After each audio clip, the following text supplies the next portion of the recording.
WWE has made their choice, and now we have our answer. Hello, everybody. Hello, my friends. Welcome to Wicked Bitter. Thank you for watching this video. I am Travis, and today we're going to talk about some things going on in WWE. We're going to touch a little bit about what happened on Raw with just a few different things, and one thing I want to lead to is the Chad Gable decision, the Chad Gable and Sami Zayn at the end of that gauntlet match. I feel like we all kind of had a feeling it was going to be either one of the two that won. I really had a feeling it was going to be Chad Gable, but I guess that's not in the cards. I guess WWE has decided to go with Sami Zayn, which it kind of makes sense here. I mean, we needed something big for Sami Zayn to do at WrestleMania. If he didn't win the gauntlet match and he wasn't going to face Gunther for the Intercontinental Championship, then what was Sami Zayn going to do? So, I don't know. I feel like WWE feels more comfortable leaving Chad Gable off the card than they would leaving Sami Zayn off the card. But with that decision came a fury from fans. We want Gable. And I mentioned this before with the whole we want Liv Morgan thing. I hope this doesn't become a thing. I hope this doesn't become a thing where people, wrestling fans, when they don't get what they want to just chant, we want so-and-so, we want whoever, we want this, we want this, we want this. It's not going to work like that. This is not how WWE operates. It never has. Yes, it's worked in a couple of instances, but it's not an ongoing, like anytime people want something their way and they chant, we want this, WWE is not always going to cave in. And I think that's what we have here with Chad Gable. It made sense for me for Gable to go for Gunther. I mean, you had the backstory, all the build they were giving him, making him more serious in the ring. I guess not, though. But somebody did point out on social media that Chad Gable's shoulders weren't exactly down. I don't know if this was on purpose. I don't know if it was just the way things went, and I don't know if WWE is going to make something out of it or not, or if they're just going to just completely ignore it. But there is the opportunity to make this a triple threat match. Chad Gable and Sami Zayn looked amazing in that match. They gave each other props at the end there. It was more so Sami. It's tough to see if you're a Chad Gable fan and you wanted Gable to get this. I like both Sami and I like Chad Gable. I really wanted it to be Gable because, like I said in a prior video, Sami Zayn has sort of lost this whole underdog type of feel that he had going on for a long time, for pretty much his whole career. But ever since he came out of that Bloodline story, Sami Zayn has been a top guy, a top contender, even if he hasn't gone for the World Heavyweight Championship. I don't think Sami Zayn is relegated to the mid-card from now on, like most people are saying online. But because of the circumstances, because the title matches are kind of full right now at WrestleMania, I do believe Sami Zayn will find himself in the World Heavyweight Championship picture at some point. I don't think he's going to be a mid-card guy forever. I could be wrong. He could be, but I think he's more than proven that he could hang with the top stars and the top guy in the main event type of level. So we're going to see what happens with that. I wanted to touch on the whole Maxine Dupree thing. A little shocking that they would take the route that they have taken. I'm a little curious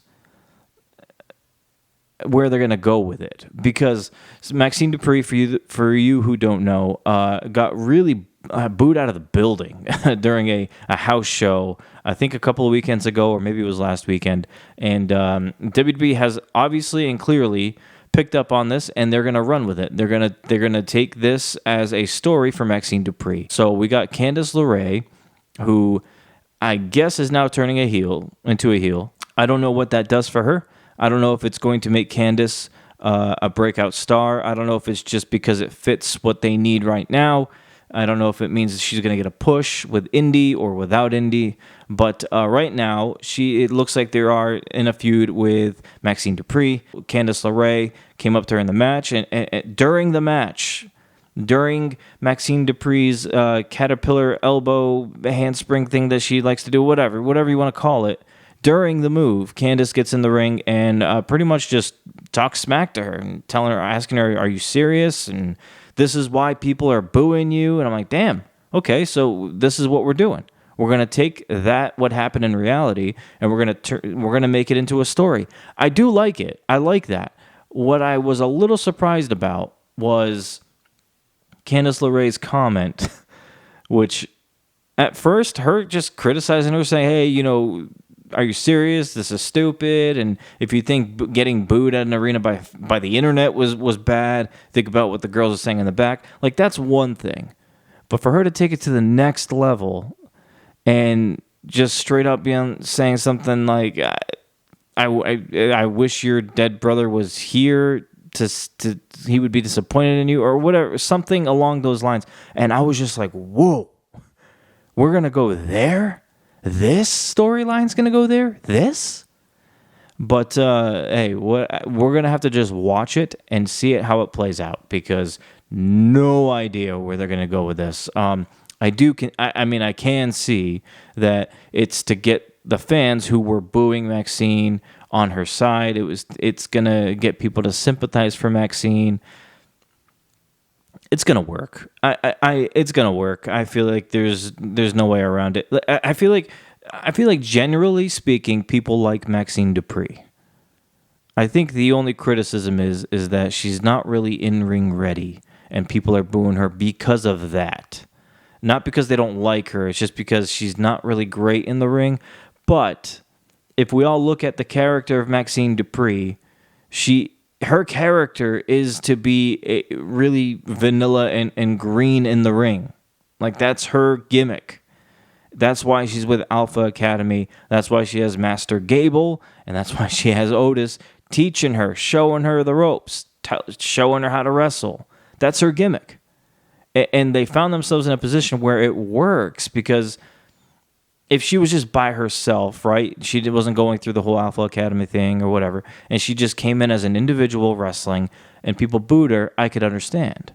But because she's with them, it kind of gives her like a safety net in a way, but still fans chose to boo her. Now, I've said it before, I was at the Royal Rumble, I saw her in the Rumble, and even me at the Royal Rumble, I said to the people I was with, I'm like, I kind of wish she wasn't in it. Like, I don't think she belongs in the Rumble. And I don't. She's not ready in the ring yet like that. I don't. But, it's whatever. It had happened. I didn't boo her. I just was just like, I kind of wish it went to someone else. But, her getting these opportunities on TV, now we got something to sink our teeth into with the whole Candice LeRae turning heel thing. I wonder how many fans, or how much of it will pick up with the fans, and how many people will enjoy it and be on board with it. But we'll see. This wouldn't be a video on this channel if we didn't talk about bloodline stuff, or the whole storyline with Cody and Seth and The Rock and Roman. It just seems like there's always new pieces to talk about, more things to analyze, more things to bring up, more things to talk about, like, every time, after we go back and watch it too. One thing I thought of after I finished recording the last video was, I mentioned that The Rock is kind of overpowering this whole story, right? Like, it's almost like we're kind of forgetting that Cody is facing Roman Reigns, because the tag match has just taken on this whole life of its own, where it's overshadowing the Roman versus Cody match, in my opinion. The Rock is just too big of a star, and this whole tag team, all the questions go around it. I thought, we're all talking about The Rock turning on Roman during the championship match on night 2. But I thought about, what if The Rock turns on Roman Reigns on night 1 during the tag match? If The Rock turns on Roman, what if it's during the tag match?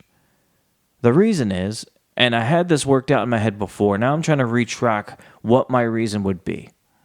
If The Rock turned on Cody, okay, so I think this is what I was thinking. If The Rock turned on Roman night 1 in the tag match, right, and it cost them the tag match, and Cody won, that means because Cody won, that Bloodline is now banned from the ring on night 2.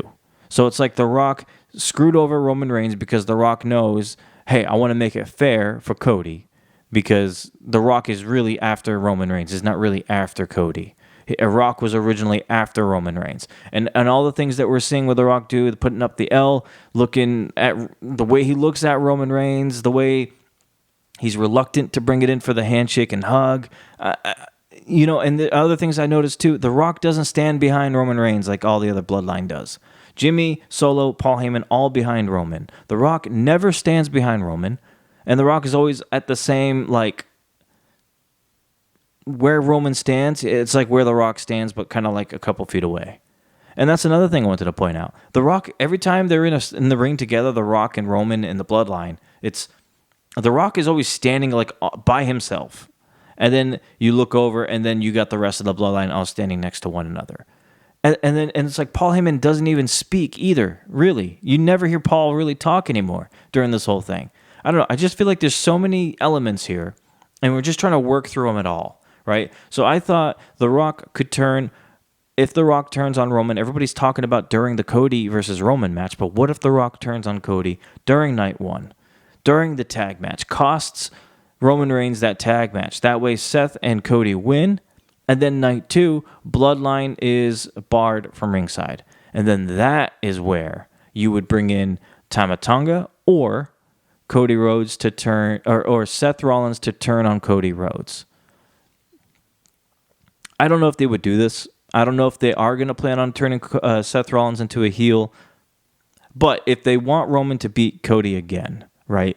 They don't want to blame it on the Bloodline keeps getting involved. It's Solo. It's Jimmy. They did that last year. They don't want to do it again. But if WWE wants to keep the title on Roman, a way that they can do this is have Tama Tonga, who just recently signed with WWE but hasn't showed up yet, or Seth Rollins. Both of those guys are not part of the Bloodline. Tama Tonga could be. He's technically not blood related, but they view him as family, so he could be Bloodline, but he won't be officially announced as part of the Bloodline until later, back after WrestleMania. Or if you want Roman Reigns to win and you want to find a way to have Cody get screwed over now that the Bloodline is barred from ringside, you can have Seth Rollins do it. And I've mentioned this in another video. Now, they could go a completely different way. None of what I said could happen, and they could have Cody win, or they can have Roman win. I don't know. The Rock saying to Cody in that promo on SmackDown that if Cody doesn't win, this is his last chance at this title. Now, I think there's ways around it. I think maybe he just means it's your last chance while Roman Reigns has it. Or Cody could always win the Royal Rumble again. He's done it before. He's done it twice in a row. Or he could win Money in the Bank and do it there. Just a lot of options. And I know everybody in the comments, which I appreciate, by the way. I appreciate all of you in the comments telling me your opinions, your theories, your ideas. I love them all. And I love the respect everybody else shows, where even if they don't agree, we approach it in a respectable way. I love that, because the stuff that I'm saying here in this video, you might not even agree with. You might think it's stupid. That's fine. That's fine. Just as long as we all don't just attack each other in the comments, like we're just here talking wrestling, man. It's fun to talk about wrestling. So everybody in the comments too, thinking that Damian Priest is going to cash in. There's just so many options we could do here, and I've been saying it for the past few videos. That's when wrestling is at its best. That's when it's most fun, is when you can't really predict, you can't really tell what's going to happen. Everything, you're just kind of along for the ride, and during the ride you have all of these thoughts and theories like, oh, what if they do this, what if they do this, what if they do this. It can be disappointing if they choose to do nothing, or it can be shocking if they try to twist and turn you. So it's exciting times here. But yeah, just a few things I wanted to mention. If you're somebody who's watching this video and hasn't subscribed, I just ask one favor. If you wouldn't mind, it takes like 2 seconds. Just hit the subscribe button, hit the like button, comment. It would be even cooler too if you want to do all three.